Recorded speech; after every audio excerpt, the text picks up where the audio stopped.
In 800 feet, turn left on Indian Village Road.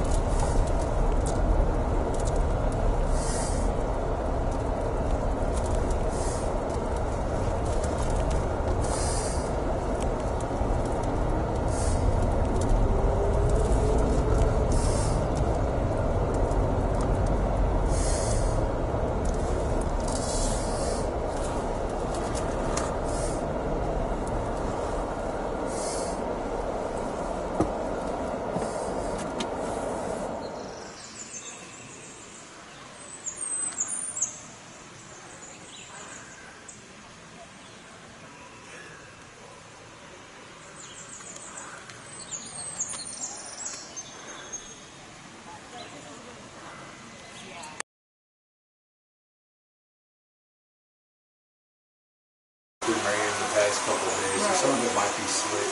Okay. And if we see any wildlife, just do us a favor and don't pay it any up. We had a guy try to pet some. We're not going near the deer or the bear.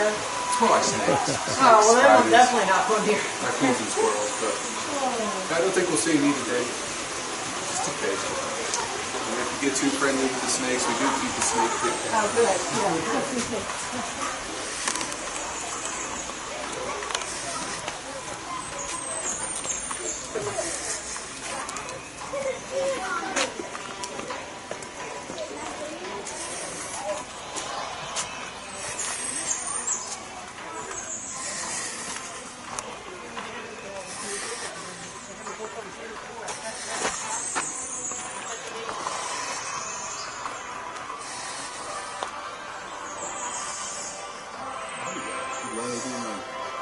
Move towards it. Yeah. It's a good one. Yeah. Oh, yeah. Everyone take this one. Now here at the field leaving station, the more traditional type of weeds are going to be called root leaf. And for these pieces, you can use either glass, peas, or seashells to make your designs. And then your material is going to be made out of stuff like bison or buffalo fur, or mulberry bark fibers from the Indian hemp plant. Take those fibers and pull them apart, twine them together. It seems you're interested in the properties and uses of fibers from... Now if we're using commercial yarn, we'll have to get this through trade, but that would give us a whole range of colors, giving us new designs. These ones right here are single weaves, and they get the checkered and plaid designs, while double weaves give a lot more options. Now there's only 3 up there right now, and that's going to be the dancing eagle, the lightning bolt, and the diamond on the far end. Now each belt is going to be built for a different person, so they're not always going to be the same size. Some can be about 10 strands, others can be about 200. The size of the belt really determines how long it'll take to finish. Some can be just a few days, others can get up to a few weeks. The beads, how did they get, they didn't have those kind of beads back in the day, did they? The tiny ones, weren't they bigger?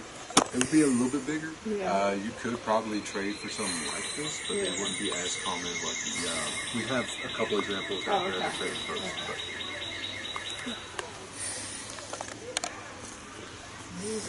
That's great. Go ahead and move on.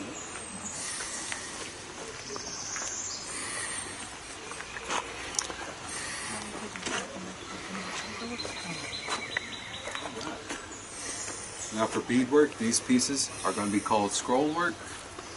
And you'll take the beads and sew them down the side of your pants legs or at the bottom of the skirt. This doesn't take too long to do, while solid work can take about as long as the belt's over there. Now for solid work, you'll pick up 1 bead at a time and thread that through to the next. So by the time you're done, they should all be threaded twice. Just in case if you manage to break it, you don't lose as many of these beads, and it's a little bit easier to fix. When you're done, you'll add deer skin on the end, and that'll serve as ties for your belt. I'm sorry, he's messing with me. Let's try not to laugh. Now if we don't have glass beads, we can also use teeth, bones, and claws from animals. You can trade for wampum. A little fun fact about this stuff, if you go to get your own wampum and you want to cut it up into small pieces for beads, don't do it above the water, because if you go to crack these beads above the water, you'll inhale poison. What you want to do is break it in water, that way the cloud of poison won't hit you in the mouth it'll actually just kind of float off in the water. Yeah, Does it wash off with Yeah. the poison? pretty well. Give that to a friend you don't like. Oh yeah, this stuff would actually be your ceremonial beads. And now, if we're not using wampum or teeth, we can also go and find the Great Indian Corn Bead out in the wild. This grows on a plant, and it has a little hole in the center. You just pull out the stem, and it's ready to go. Huh. You trade for seashells and copper to make your own little beads, or you can make your own out of clay. Then for your needle, you'll start off with the deer's leg, and right about here is the best part of that bone. It'll be the straightest part. You put that between two rocks and smash it. You get about 3 or 4 needles out of there. Oh, wow. And then after you take the skin off that leg, there'll be tendons trapped underneath there. You'll use that as your thread. Very cool. Don't worry, we use artificial stuff. Yeah, thank God. If you ever do it the old traditional way, that stuff will last a long time. I'm sure, yeah.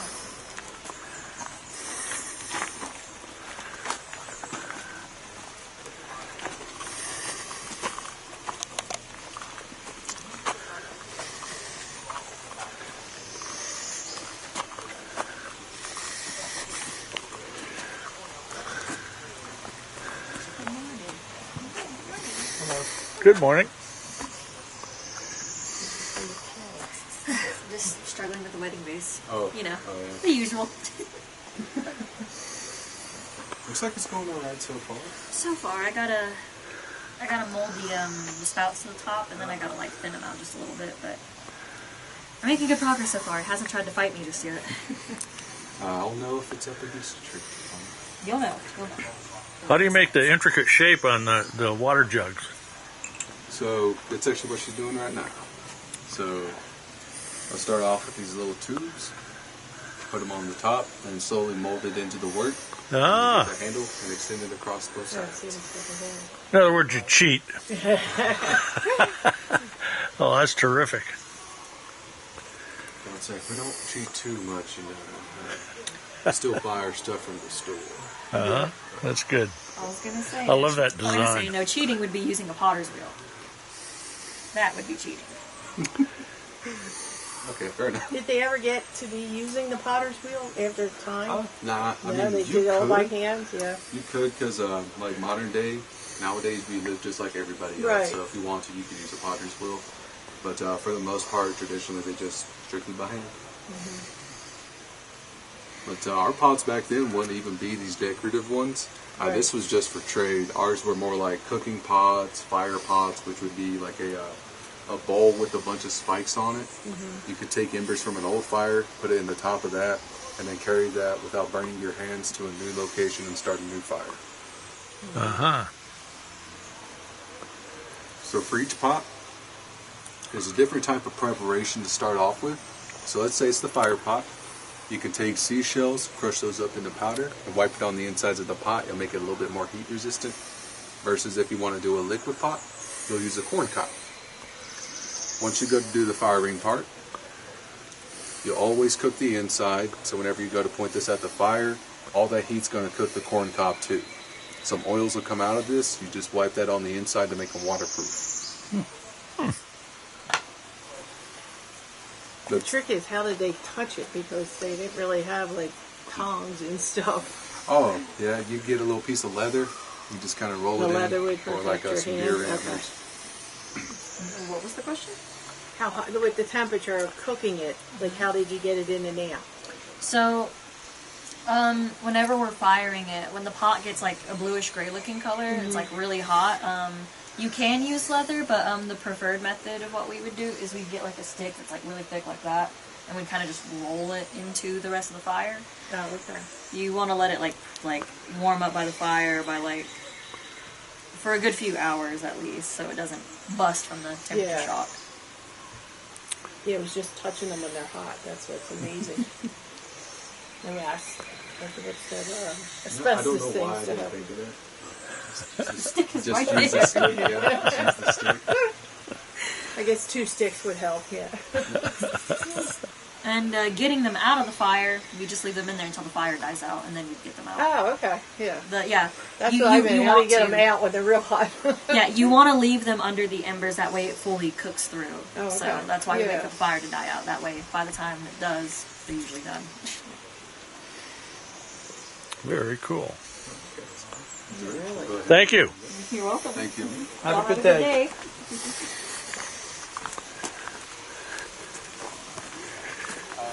At some point, if we don't finish the tour, we'll be stopping a little bit before 12 o'clock and heading to our square grounds for the dances.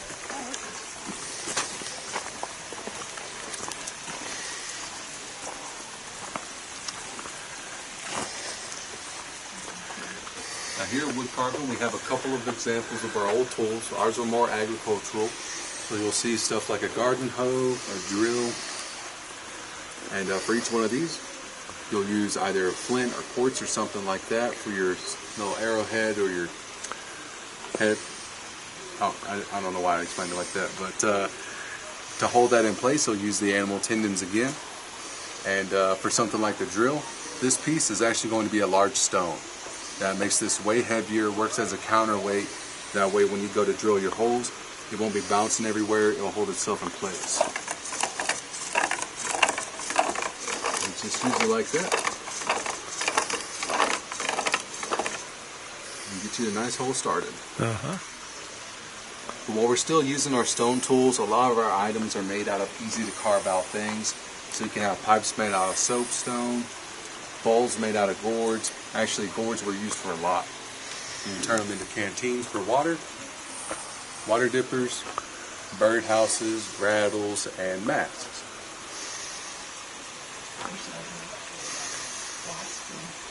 Oh yeah, it's everybody's favorite right there. Yeah. But each one of these will be used for a different type of dance. Some of them will be used for bird dances, for the smallpox booger dance. You use tree bark ones for any of them. So let's say with a bear dance. Excuse me. For a bear dance, you take the bear's fur, put that on the side of the mask, and that'll show everybody what dance you're doing. Other ones, though, can be used to show off which clan you're from. Like this one will be the long hair clan. Could you do the drill again? I want to videotape that. Yeah. My grandkids won't believe it. We own a carpentry shop, so they'll be more amazed. Thank you. Perfect. They work pretty well, too, actually. Yeah. That is amazing, isn't it? Not as good as this battery output. Oh yeah, that's the first cordless Black & Decker right there. I'm sure it is. Before that, it's probably Sears. That's Wooden Deck. Craftsman. Wooden Deck. Now, for trading with our coastal tribes, we'll trade for these big seashells and stones you can carve into pipes. Now, for this, you'll go ahead and leave it next to a fire. It's really easy to crush up, and you can make it into a powder, mix that with animal fat, and that'll give you a nice white paint. So they only come from saltwater, right? The conch shells? Yeah, so for us, we'll travel out to the East Coast, but that will probably give you these ones. Yeah. Versus these big guys would be more towards the Gulf of Mexico. Yeah. Yeah, we get them in the Jersey Shore. They're in the muddy water. Are there any questions here, guys? No, thank you. Everybody's good? We can start moving on down to baskets.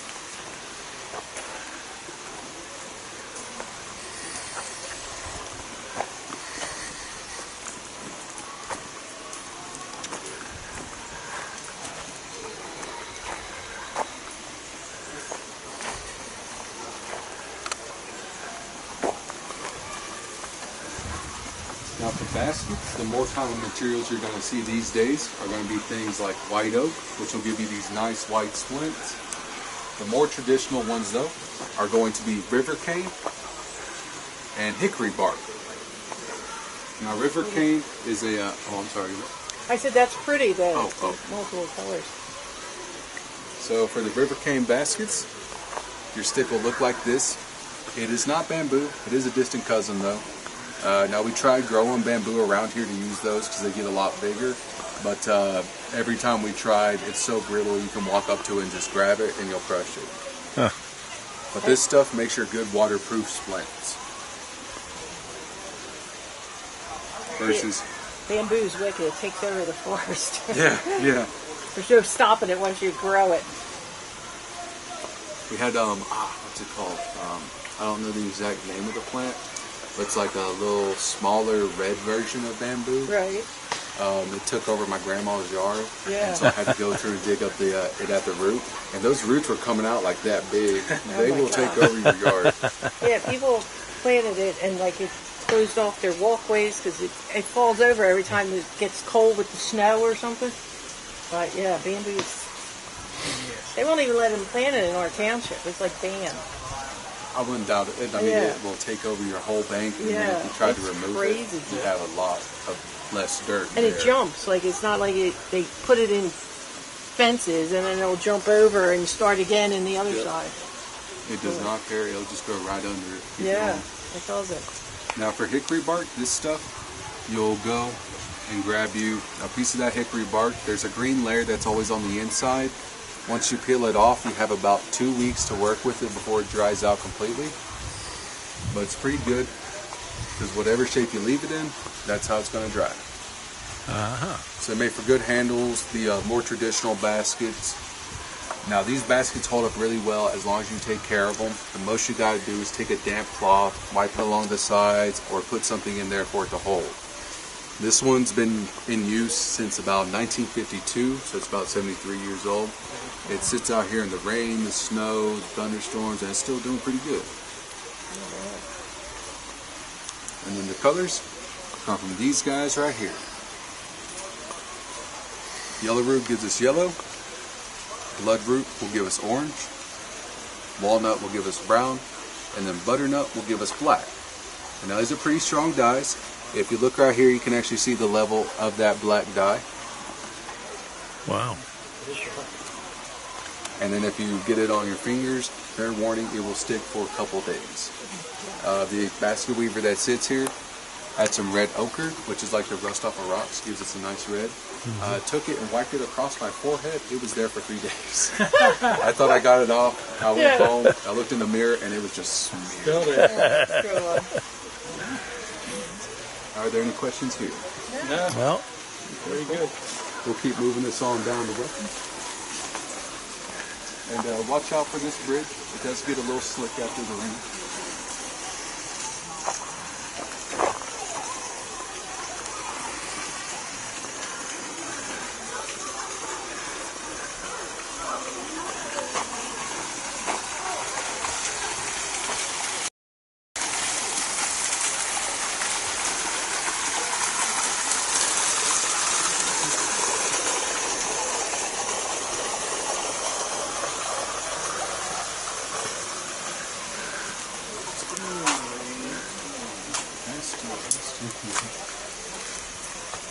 Alright, for weapons, things like the bows will be made out of yellow locust or hickory, and they're going to stand as tall as the person holding it.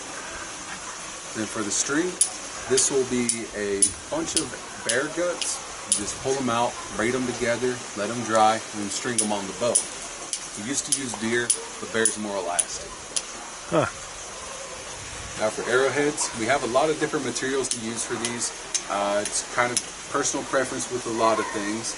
Like some people I've seen made arrowheads out of glass bottles, but for us we like to use more of this stuff. So quartz and flint will be your more common arrowheads you'll find around here. But if you travel, you go pick up the volcanic glass obsidian. Real sharp stuff. yeah. Now for this will make you knife blades and certain arrowheads, but this stuff's so sharp, they still use it in different forms of eye surgery because they can get it sharper than steel. Yeah, there's a whole mountain of that stuff in Yellowstone. Oh yeah.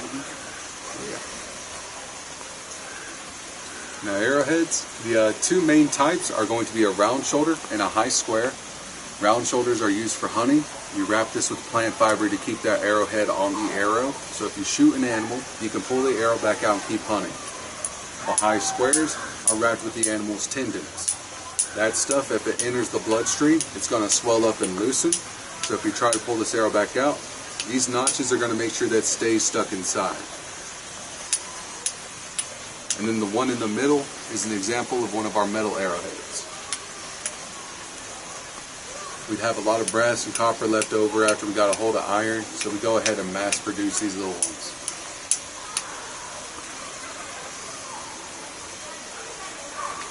Now for hunting small game like birds, rabbits, and squirrels, you'll be using a blowgun. Now they can get a bit bigger than this one. This one right here is an example of that. But you'll shoot out one of these darts right here. That'll do the job, and if you get really good with it, you can use these to hunt down turkeys, but you gotta hit them in the head. Wow. That's a really good one.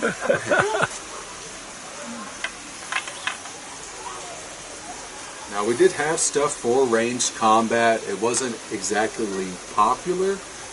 For the most part, you only pulled out the bow and arrow whenever you were going to a battle and you were outnumbered, and you never used the darts in combat. We didn't poison these or trank them, so if you shot somebody with this, you're just going to make them mad. The most preferred choice would actually be the war club. Now these are solid chunks of wood with a knot in them, or you could dig under trees like rhododendrons and find a root burrow attached to a branch.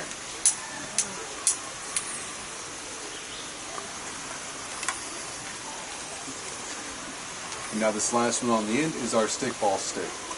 These games will be played between two different tribes, so if our tribe, the Cherokee, is fighting with another one called the Creek over something like territory, instead of going to war off the bat, we'll have peace talks. If those don't work, we'll try to call for stickball to put a stop to it as much as we can.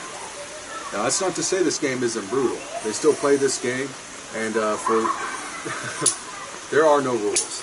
You can pretty much do whatever you need to score a point. We have people that'll punch each other in the mouth, kick each other in the chest, slam each other, all sorts of stuff. But if you're here in October, you'll get to see those games still getting played. And usually we'll have another tribe from another location come in to be like our opposite team. You get beat up. Oh, well, yeah, that's how That's like the early form of lacrosse. Actually. Lacrosse and rugby. Yeah. But those games are pretty fun. Last year we had the hummingbirds come out here. We won. Any broken limbs? Sometimes you never know. Like we had, we used to let the women play it. Right. But they were worse than the men. So Yeah. they'd be ripping Sure, out they chunks can of get it hair, under, hitting yeah. each other. Oh. Oh my god. I'll go ahead and show you guys the blowgun real quick, and then we'll head on down.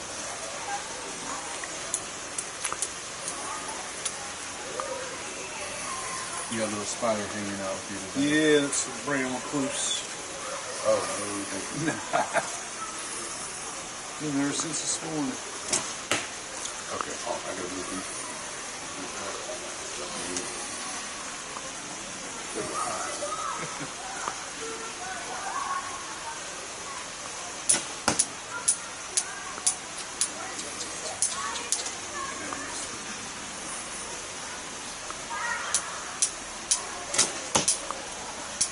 All right, boys, we'll be going to Walmart. Very good.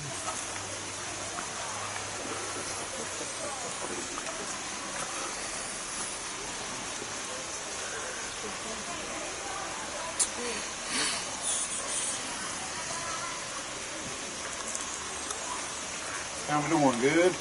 Absolutely. Have a great day. Do you have to do anything with the arrowhead once you do that? They don't have to be baked or they No, just come no. out so that you can use them? Once you get them shaped out and put the way you want with the edge on it, that's it. That's pretty cool.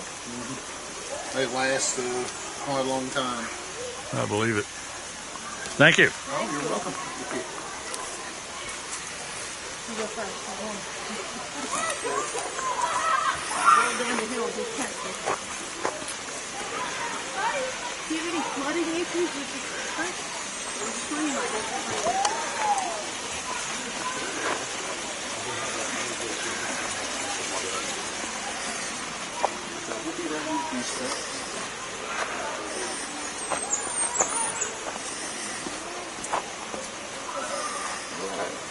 So for this first big one, this is actually going to be 3 times larger, along with the houses you're about to see. But this trap has to be a lot bigger because we use it for bears. Now deadfalls, you'll put your bait right there, The bear will start digging around until it eventually hits this stick right here, knocking that out of the way. Then that log's going to fall right on top of it. Hopefully. You'll have about 5 buddies with you just in case. I'm glad we don't have grizzlies. That log would not do much. But this right here is a fish trap. You make these out of river cane, sink the box, and they'll fill up on their own.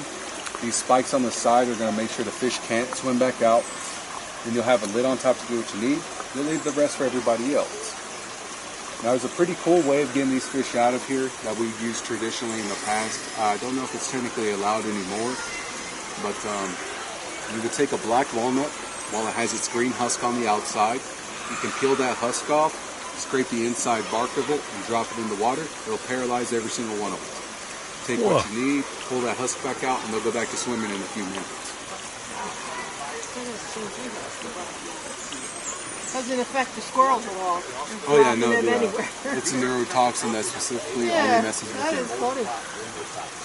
And then the last two are going to be figure 4s. You can trap birds and squirrels with these. It's a pretty easy box to use. We'll take it, prop it up on a stick, and for the stick, you'll get 2 small ones, snap them kind of in half, and then tie them together onto a 3rd stick, and then tie a string to the end, so that way whenever the animal grabs the bait, it'll pull that stick in, closing that box.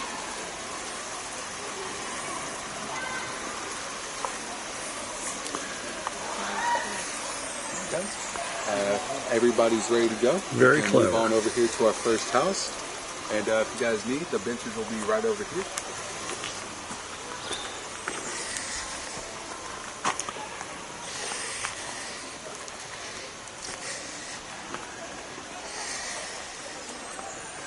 You guys are lucky. You visit and buy a bird.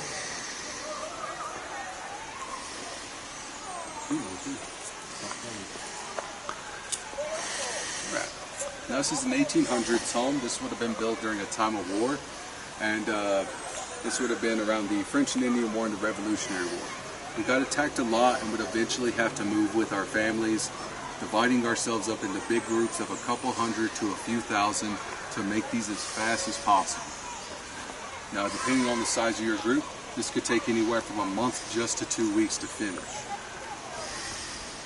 But these houses were incredibly rushed, so they don't look as nice as the 1750s do. But if you guys want, you're free to go in here and look around. If you have any questions, feel free to ask. And then after this, we'll be heading straight up here to our square ground. You don't have to dance, do you? Oh, look at there. A little bit austere.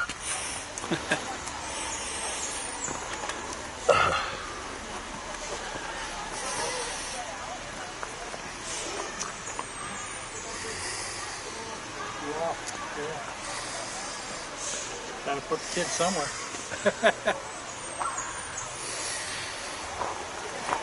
Alright folks, we'll go ahead and pause right here, head up for the dances, and then whenever those are done, we'll come straight back here.